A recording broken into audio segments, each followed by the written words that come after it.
किस्से क्रांतिकारियों के, जिन्होंने इंकलाब के शोलों को बुझने नहीं दिया।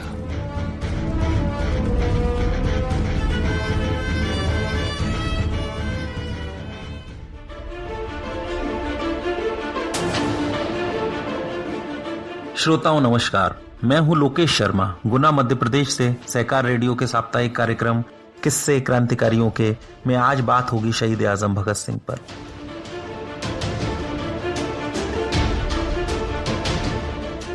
कुछ लोग थे जो वक्त के सांचे में ढल गए और कुछ लोग थे जो वक्त का सांचा बदल गए।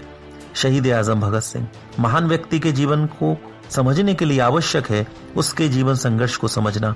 कोई भी महापुरुष महान बनकर पैदा नहीं होता, उनके महान बनने में उनके संघर्ष की अहम भूमिका होती है। किसी महापुरुष के जीवन संघर्ष की क्रमबद्ध दास्तान को जानकर और किन परिस्थितियों में उसने अपनी लड़ाई लड़ी, ये समझकर ही सही मायने में उस महापुरुष की जिंदगी को ठीक ढंग से समझ सकते हैं। तभी हम मौजूदा हालात में उनके जीवन संघर्ष से सीख लेते हैं, प्रेरणा हासिल करके आज की लड़ाइयों को संचालित कर सकते हैं। भगत सिंह के बारे में चर्चा करने से पहले उनके समय की राजनीतिक सामाजिक परिस्थितियों को भी जानना चाहिए। हिंदुस्तान के मौजूदा सूरत हाल के मद्देनजर भगत सिंह के दस्तावेजों को, उनके लेखों को गंभीरता से अध्ययन करने की, मनन और चिंतन करने की जरूरत है। सूरत हाल को बदलने के लिए रोशनी भी वहीं से हासिल होगी। खासतौर पर फिरका परस्ती के, सांप्रदायिकता के विकराल रूप का सामना करने के लिए भगत सिंह के लेखों को पढ़ा जाना चाहिए, उन पर अमल किया जाना चाहिए। भगत सिंह ने लेख लिखा सांप्रदायिक दंगे और उनका इलाज। भगत सिंह के लेख धर्म और हमारा स्वतंत्रता संग्राम, मैं नास्तिक क्यों हूँ को पढ़ा जाना बेहद जरूरी है। हिंदुस्तानी समाज में आमूल चूल परिवर्तन के लिए युवा कार्यकर्ताओं के नाम पत्र भगत सिंह ने लिखा। भगत सिंह के चाचा सरदार अजीत सिंह बड़े क्रांतिकारी नेता थे। उन दिनों पंजाब में दो व्यक्ति आंदोलन को नेतृत्व प्रदान कर रहे थे। एक थे लाला लाजपत राय और दूसरे सरदार अजीत सिंह। सरदार अजीत सिंह क्रांतिकारी आंदोलन से दूर रहते तो संभवतः उनका काफी नाम होता, मशहूर नेता भी माने जाते, परंतु क्रांतिकारी आंदोलन में शरीक होने के बावजूद उन्हें देश से बाहर चले जाना पड़ा। विदेश में उन्होंने अपना कार्यक्रम जारी रखा। ऐसे ही वातावरण में पंजाब का माहौल कई आंदोलन का गवाह बन रहा था। उसी वक्त 28 सितंबर 1906 को बंगा गांव में भगत सिंह का जन्म हुआ। बंगा गांव लायलपुर में है और जो वर्तमान में पाकिस्तान में पड़ता है। भगत सिंह के बारे में बताया जाता है कि जिस दिन भगत सिंह का जन्म हुआ उसी दिन उनके चाचा स्वर्ण सिंह जेल से रिहा हुए, पिता किशन सिंह नेपाल से लौटे और अजीत सिंह भी जेल से छूटे थे। इसलिए नवजात बालक की दादी ने उन्हें भाग्य वाला कहा, इसलिए उनका नाम भगत सिंह रखा। भगत सिंह स्कूल में पढ़ते तभी परिवार के आंदोलन में शामिल होने के माहौल को देखकर अंग्रेजों के प्रति नफरत उनके मन में इतनी गहराई तक पहुंच गई थी कि भगत सिंह के खेलों में भी इसका असर साफ दिखाई देता। एक दिन भगत सिंह खेतों के बीच खेल रहे थे, तभी सुविख्यात राष्ट्रवादी आनंद किशोर मेहता जी ने उन्हें बीजों के बीच खेतों में छड़ी गाड़ते हुए देखा। उन्होंने पूछा कि बेटा क्या कर रहे हो? भगत सिंह ने गर्व से कहा कि मैं बंदूकें बो रहा हूँ। मेहता जी ने कहा ऐसा क्यों कर रहे हो बेटा? भगत सिंह ने कहा अपने मुल्क को आजाद कराने के लिए। इतने छोटे से बालक के मुंह से ये जवाब सुनकर मेहता जी दंग रह गए। उन्हें महसूस हुआ कि ये बालक आगे चलकर असाधारण अवश्य बनेगा। चौथी कक्षा में पहुंचने पर भगत सिंह अपने सहपाठियों से पूछते थे कि तुम बड़े होकर क्या करोगे? तो कोई दोस्त कहता मैं नौकरी करूंगा, कोई कहता खेती करूंगा, कोई कहता व्यवसाय करूंगा, बड़ा आदमी बनूंगा। मगर भगत सिंह इन सबसे अलग कहते कि मैं बड़ा होकर अंग्रेजों को देश से बाहर निकाल दूंगा। भगत सिंह के जीवन में सामाजिक माहौल का एक बड़ा महत्वपूर्ण प्रभाव पड़ा। सचिंद्र सान्याल के अलावा सूफी अम्बा प्रसाद कभी कभार उनके घर पर आते। भगत सिंह क्रांतिकारियों के संपर्क में आए और उन्हें मौका मिला और लोगों के व्यक्तित्व का प्रभाव भगत सिंह के जीवन पर धीरे धीरे पड़ने लगा। दूसरी ओर क्रांतिकारी द्वारा लिखी गई किताबों को वे पढ़ते। आजादी आंदोलन के बारे में उनकी समझदारी उनके अंदर पैदा होने लगी। अक्सर ये देखा गया है कि क्रांतिकारियों के जीवन से प्रभावित होने का मौका मिला, सीखने का मौका मिला। जैसे खुदीराम बोस की शहादत ने सुभाष चंद्र बोस के मन में गहरी छाप छोड़ी, इसी प्रकार भगत सिंह को भी शहीद करतार सिंह सराभा के बलिदान से प्रभावित होने का मौका मिला। करतार सिंह सराभा वो नौजवान थे जिन्हें अंग्रेजों ने फांसी की सजा सुनाई थी। जब फांसी की सजा सुनाई तब करतार सिंह सराभा मुस्कुराए थे और धन्यवाद दिया था। भगत सिंह ने करतार सिंह सराभा को अपना मित्र और पथ प्रदर्शक मान लिया था। भगत सिंह करतार सिंह सराभा का फोटो जेब में रखकर घूमते थे। आंदोलन की खबरें, करतार सिंह सराभा की खबरें जब अखबार में आ जाएं तो अपने पास उसे काट कर रख लेते। महात्मा गांधी के आंदोलन 1919 में भारत की राजनीति में जब गांधी जी के आंदोलन का प्रवेश हुआ, आंदोलन प्रारंभ हुआ, तब भगत सिंह 7वीं कक्षा के विद्यार्थी थे। उसी दौरान 13 अप्रैल 1919 को जलियांवाला बाग हत्याकांड हुआ। मुल्क कांप उठा। अगले दिन भगत सिंह स्कूल नहीं गए, बस में बैठकर अमृतसर पहुंचे। उन्होंने जलियांवाला बाग की मिट्टी एक शीशी में भरकर ले आए। सभी लोग परेशान थे कि भगत सिंह कहाँ चले गए। स्कूल से लौटने में उन्हें इतनी देर क्यों हुई। उनकी बहन ने पूछा, इतनी देर क्यों कर दी। भगत सिंह गंभीरता पूर्वक अपनी बहन को सारी बात बताई। फिर दोनों भाई बहन मिलकर श्रद्धांजलि उन लोगों को दी जो जलियांवाला बाग हत्याकांड में शहीद हुए थे। उम्र के साथ विचारों से भी परिपक्व हो रहे थे भगत सिंह। जब भगत सिंह चंद्रशेखर आजाद के साथ क्रांतिकारी आंदोलन में शामिल हुए तो संगठन ने भगत सिंह पर विभिन्न प्रांतों के बीच संपर्क बनाए रखने की जिम्मेदारी सौंपी। इसलिए भगत सिंह देश भर में घूमने की आवश्यकता महसूस कर रहे थे। उनके लंबे बाल और बढ़ी हुई दाढ़ी पुलिस की नजरों में संदेह पैदा करते। इसलिए पार्टी ने फैसला किया कि भगत सिंह को अपनी दाढ़ी और बाल कटवा लेना चाहिए। सामूहिक निर्णय को भगत सिंह ने फिरोजपुर जाकर अपनी दाढ़ी और बाल कटवा लिए। देश भर में घूम घूम कर संपर्क बनाए रखना आसान काम नहीं था। भगत सिंह को दिन रात व्यस्त रहना पड़ता, मगर इतनी व्यस्तता के बावजूद एक क्रांतिकारी के लिए तरह तरह की किताबें पढ़ने के महत्व को उन्होंने कभी नजरअंदाज नहीं किया। इसलिए मौका निकालकर इतिहास, दर्शन शास्त्र, विज्ञान, साहित्य का गहराई से अध्ययन करते। केवल अपना पंडिताऊपन जाहिर करने के लिए नहीं, बल्कि गंभीर रूप से अपनी समझ को निरंतर और अधिक विकसित करने के लिए पढ़ते, नोट लेते, चर्चा करते और जनता के बीच जाकर उनको संगठित करने के प्रयासों को, उनके विचारों को और अधिक पैना बनाते। चंद्रशेखर आजाद, भगत सिंह के नेतृत्व में हिंदुस्तान सोशलिस्ट रिपब्लिकन एसोसिएशन की गतिविधियां चल रही थी। पब्लिक सेफ्टी बिल पारित करने की तैयारी चल रही थी। क्रांतिकारी संगठन ने फैसला किया कि इन कानूनों को पारित करने की बारी जब आएगी तो क्रांतिकारियों को असेंबली में बम फेंकना चाहिए, और ये प्रस्ताव भगत सिंह का था। और ऐसा ही एक प्रस्ताव फ्रांसीसी अराजकतावादी बेला ने बम फेंकर किया था। भगत सिंह फ्रांसीसी अराजकतावादी बेला से काफी प्रभावित हुए। काले कानूनों का विरोध करने के साथ असहयोग आंदोलन से भी हताशा का वातावरण कायम हो गया था। दूसरा, जन संगठन के निर्माण के लिए आम जनता को राजनीतिक तौर पर प्रशिक्षण करने के लिए अदालत के मंच का इस्तेमाल करना चाहते थे, जो पुलिस की नजरों में छुपाकर कर पाना असंभव सा लग रहा था। इसलिए गिरफ्तारी देना है।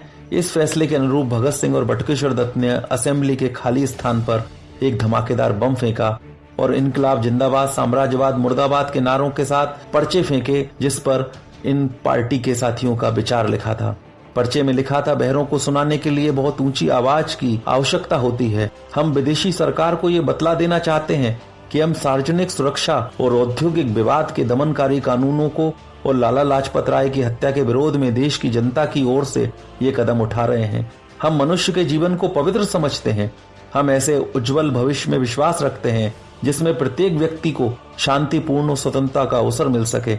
भगत सिंह जब अदालत की कार्रवाई में हिस्सा लेते तब ये तय करते कि क्रांतिकारी दल का प्रचार हो सके। ऐसा करने के पीछे उनका उद्देश्य था भारत के नौजवान भी लेनिन की कृतियों को पढ़ने में रुचि लें, क्रांतिकारी आंदोलन के वीर शहीदों से प्रेरणा लें। 24 जनवरी 1930 को भगत सिंह और उनके साथी लाल रुमाल बांधकर अदालत में गीत गाते हुए प्रवेश कर रहे थे। सरफरोशी की तमन्ना अब हमारे दिल में है, देखना है जोर कितना बाजुए कातिल में है। समाजवादी समाज की स्थापना की घोषणा की समाचार पत्रों में खबरें प्रकाशित होते ही देशवासियों का ध्यान भगत सिंह पर केंद्रित हो गया। उनकी जोशीली भाषा, नए विचार पद्धति, कष्ट झेलने के लिए उनका हंसते हंसते आगे बढ़ना, इन सब के कारण वे सब में प्रिय हो गए। कभी भी मुकदमे में उन्होंने खुद का बचाव नहीं किया। भगत सिंह इतिहास की किताबें पढ़ते, पुस्तकों का बारीकी से अध्ययन करते और कोर्ट में उनके बयान से ये साफ दिखाई देता। उन्होंने कहा था, इनकलाब जिंदाबाद से हमारा उद्देश्य वह नहीं है जो आमतौर पर गलत समझा जाता है। पिस्तौल और बम इनकलाब नहीं लाते, बल्कि इनकलाब की तलवार विचारों की शान पर तेज होती है। इनकलाब का अर्थ पूंजीवादी युद्धों का अंत करना है। जेल की जिंदगी इतनी आसान नहीं थी। चुपचाप मौत का इंतजार करना कोई बच्चों का खेल नहीं था। मगर ऐसी परिस्थिति में भी भगत सिंह हमेशा खुश रहते। जानते थे कि जिंदगी जिंदा दिली का नाम है, इसलिए हमेशा जीवंत रहते। माँ ने उनसे कभी कहा था कि फांसी का आदेश सुनकर उनका वजन कम नहीं होना चाहिए। भगत सिंह ने माँ को यह खबर सुनाई कि माँ, फांसी की सजा का जब ऐलान हुआ तो मेरा वजन कम नहीं हुआ। फिर मुस्कुराते हुए अपनी माँ से बोले कि माँ, लाश लेने आप मत आना, कुलवीर को भेज देना। कहीं आप रो पड़ी तो लोग कहेंगे कि भगत सिंह की माँ रो रही है। आमतौर पर आज के समय स्कूल में, कॉलेज में कहा जाता है कि नौजवानों को राजनीति नहीं करना चाहिए, नौजवानों का काम पढ़ना है। भगत सिंह ने इन बातों पर, विद्यार्थी और राजनीति पर उस समय लेख लिखा। भगत सिंह ने कहा, जिन नौजवानों को कल देश की बागडोर अपने हाथ में लेना है, उन्हें आज ही अक्ल के अंधे बनाने की कोशिश की जा रही है। इसमें जो परिणाम निकलेगा वह खुद ही हमें समझ लेना चाहिए। हम मानते हैं विद्यार्थियों का मुख्य काम पढ़ाई करना होता है, उन्हें अपना पूरा ध्यान उस ओर लगाना चाहिए, लेकिन क्या देश की परिस्थितियों का ज्ञान, उसमें सुधार के उपाय सोचने की योग्यता पैदा करना तो शिक्षा में शामिल नहीं है? यदि नहीं है तो हम उस शिक्षा को निकम्मी समझते हैं जो शिक्षा सिर्फ क्लर्की करने के लिए हासिल की जाए। और दूसरी बात ये कि व्यवहारिक राजनीति क्या होती है। महात्मा गांधी, सुभाष चंद्र बोस का स्वागत करना, भाषण सुनना तो हुई व्यवहारिक राजनीति, पर कमिश्नर का, वायसराय का स्वागत करना क्या हुआ? यह पॉलिटिक्स नहीं है। सरकारों के प्रबंध से संबंधित कोई भी बात पॉलिटिक्स के मैदान में ही जाएगी। और दूसरा सवाल सरकार की खुशी का हुआ। क्या विद्यार्थियों को जन्मते ही खुशामद का पाठ पढ़ाया जाना चाहिए? सभी देशों को आजाद कराने वाले विद्यार्थी और नौजवान हुआ करते हैं। हिंदुस्तान के नौजवान अलग अलग रहकर अपने अस्तित्व को क्या बचा पाएंगे? भगत सिंह ने तर्क पर विशेष जोर दिया। भगत सिंह ने बम का दर्शन में लिखा, क्रांतिकारी सबसे अधिक तर्क में विश्वास करता है। वह केवल तर्क और तर्क में ही विश्वास करता है। किसी प्रकार का गाली गलोच या निंदा, चाहे वे ऊंचे से ऊंचे स्तर में की गई हो, अपने निश्चित उद्देश्य की प्राप्ति से वंचित नहीं कर सकती।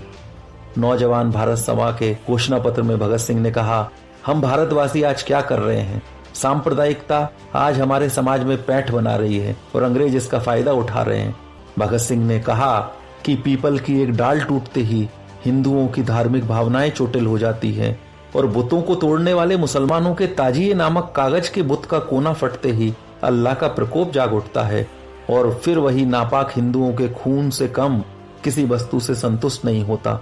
मनुष्य को पशुओं से अधिक महत्व दिया जाना चाहिए, लेकिन यहाँ भारत के लोग पवित्र पशु के नाम पर एक दूसरे का सर फोड़ते हैं। भगत सिंह इस देश के यूथ आइकन हैं, लेकिन आज समाज में राजनीतिक पार्टियां भगत सिंह को मानती हैं पर भगत सिंह की नहीं मानती हैं। कितनी राजनीतिक पार्टियां ऐसी हैं जो सांप्रदायिक राजनीति कर रही हैं। आज कई राजनीतिक पार्टियां उनके चित्र पर पुष्प अर्पित करती हैं पर भगत सिंह के विचारों पर नहीं चलती। अपनी पार्टियों में भी भगत सिंह को पैदा नहीं होने देती। भगत सिंह के विचार पर जो चलने की कोशिश करता है उन्हें अपनी पार्टी से बाहर कर देती हैं। भगत सिंह के जन्म दिवस पर होर्डिंग्स, विज्ञापन तक दिखाई देते हैं, बल्कि आज भगत सिंह को एक प्रोडक्ट की तरह इस्तेमाल करते हैं, लेकिन भगत सिंह के सपनों का भारत बनाने की तरफ नहीं बढ़ते। इसलिए भगत सिंह को कितना भी छिपाने की कोशिश करें, भगत सिंह का विचार आज देश के कोने कोने में पहुंच रहा है। भगत सिंह ने कहा था कि आप हमें मार सकते हैं, हमारे विचारों को नहीं।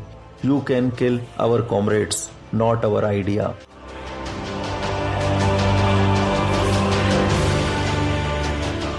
भगत सिंह लेनिन से प्रभावित थे, लेनिन की जीवनी को पढ़ते थे। भगत सिंह ने अपनी आखिरी ख्वाहिश के रूप में कहा कि हमारे हाथों में हथकड़ी न लगाई जाए, हमारे चेहरे कंटोप से न ढके जाएं। उनकी बात मान ली गई और गाना गाते हुए मेरी मिट्टी से भी खुशबू आएगी।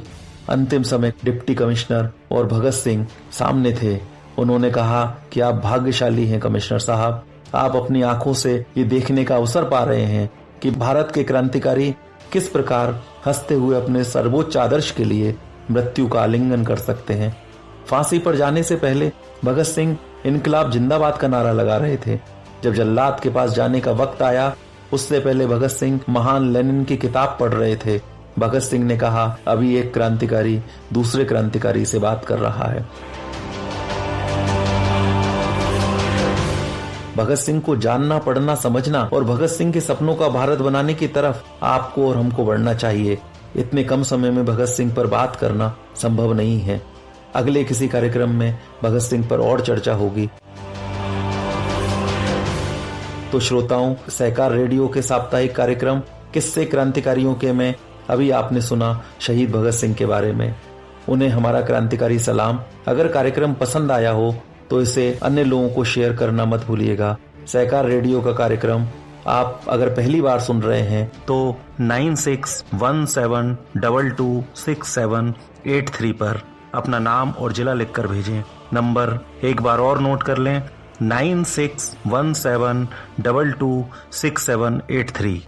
यूट्यूब पर जुड़ने के लिए चैनल सब्सक्राइब कर लें और फेसबुक से जुड़ने के लिए पेज लाइक करें। तो अगले हफ्ते फिर मिलेंगे ऐसी किसी और कहानी के साथ। फिलहाल दीजिए विदा मुझे यानी लोकेश शर्मा को। नमस्कार।